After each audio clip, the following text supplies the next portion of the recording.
My name is Jacob Gaudet. I worked alongside Professor Ayub, and we analyzed the effects of charging and discharging on lithium-ion batteries. So lithium-ion batteries, like you know, are all around us. They're in our iPhones, our tablets, our laptops, and soon to be in all of our cars. Um, and so knowing what happens when we constantly charge and discharge these batteries is a huge area of interest for us.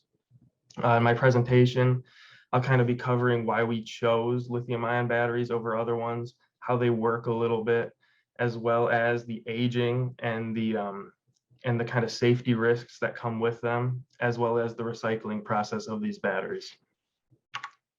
So we chose lithium-ion batteries over other ones due to the high capacity and the way that they're just so lightweight compared to other ones. You can think about the lead acid battery in your car.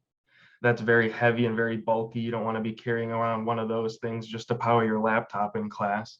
So that's why we use these lithium-ion batteries. There's kind of three main components of the lithium-ion battery. There's the electrodes, which are the cathode and the anode. And then there's the electrolyte. Without this, the battery wouldn't function. It supplies it with the lithium ions, which help store and release electrons, and a separator, which is a porous film of plastic that stops the electrodes from touching while still allowing these ions to flow from one side to the other. So as you just said, your phone doesn't hold the charge anymore. And this happens with all batteries. It's inevitable. Over time, as you charge it and discharge it, it loses performance. So that could be in the form of capacity or in the form of power output.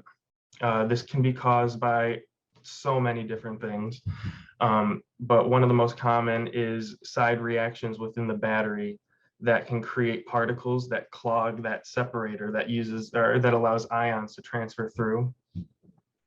This slows down the battery. Another dangerous side effect of aging is lithium dendrite growth, and dendrites are just little fingers of lithium metal that can pierce the separator and come in contact with the other side, creating a short circuit. This short circuit is like an uncontrollable runaway of reaction, which can lead to the overheating of the battery and possibly the combustion.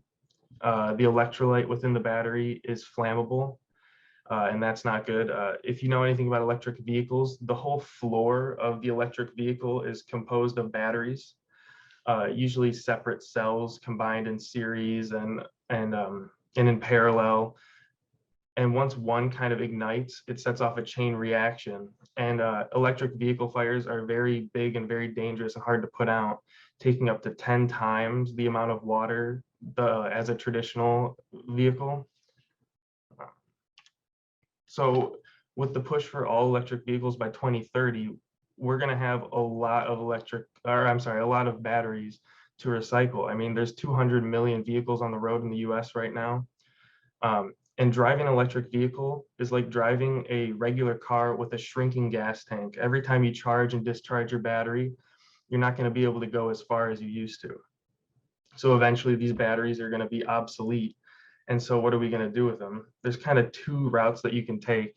One of them is if the battery can still hold somewhat of a decent charge, it can be put in ground storage facilities, which will store excess energy from the electrical grid and hold it until peak hours when we need it, and then it can be released back into the grid. If the battery is beyond that point, or it's getting recycled from one of these ground facilities, it can be recycled entirely for its materials. In doing so right now, recycling companies only focus on the larger, more expensive metal fractions in the battery, such as cobalt, manganese, nickel, iron, and they don't focus on lithium, which is very confusing to me because we don't have a lot of lithium to begin with, and we're going to need them if we're going to be making a lot of cars and more portable devices. So for now, lithium-ion batteries are here to stay. They're our best bet for charging or powering all of our devices. We need to look at new battery chemistries to reduce the aging effects and have longer battery lives. And there's much we need to prepare for the emergence of electric vehicles, such as advanced firefighting techniques and recycling techniques. Thank you.